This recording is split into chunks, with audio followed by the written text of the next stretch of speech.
Welcome to English Podcasts. Relax and enjoy your listening practice. Many years have passed since that night, but the story of the boy still lives in the memory of the town. He lived in a small house at the edge of town, beside an old shelter for abandoned dogs. Every afternoon he stood by the fence, speaking softly to them, learning their names, wishing they could find homes.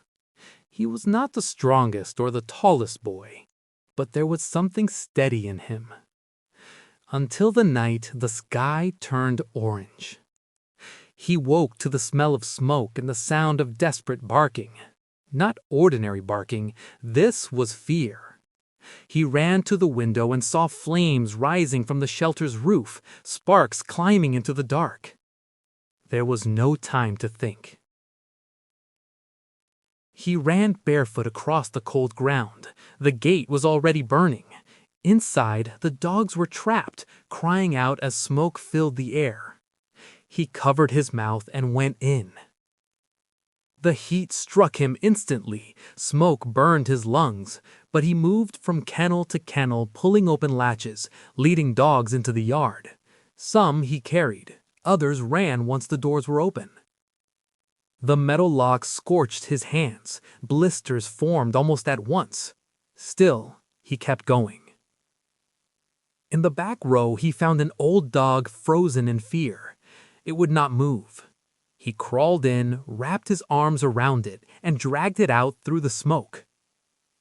Outside, neighbors were shouting, sirens were approaching, but he could still hear barking inside. So he went back. The building groaned above him. Flames spread along the ceiling. He reached the final kennel where the barking had grown weak. The lock was warped from the heat. He pulled until his skin tore and pain shot through his arms. Finally, it broke. 2 dogs stumbled free. He pushed them toward the exit. Seconds later, the roof collapsed behind him. Firefighters found most of the dogs outside, shaking but alive, and near the edge of the yard, they found the boy on his knees, covered in burns, barely conscious, still trying to look back at the shelter. He spent weeks in the hospital. The burns were severe. His hands and arms would never be the same. Some called him brave. Others said he was reckless. He never said he regretted it. When someone asked why he did it, his answer was simple: because they couldn't run. The shelter was rebuilt. The town came together to make it stronger and safer. Many of the rescued dogs were adopted. The rest remained protected behind new walls. The boy carried scars along his arms, pale reminders of that night. Healing was slow. Some days were painful, but he kept moving forward. When the shelter reopened, he stood quietly by the new gate.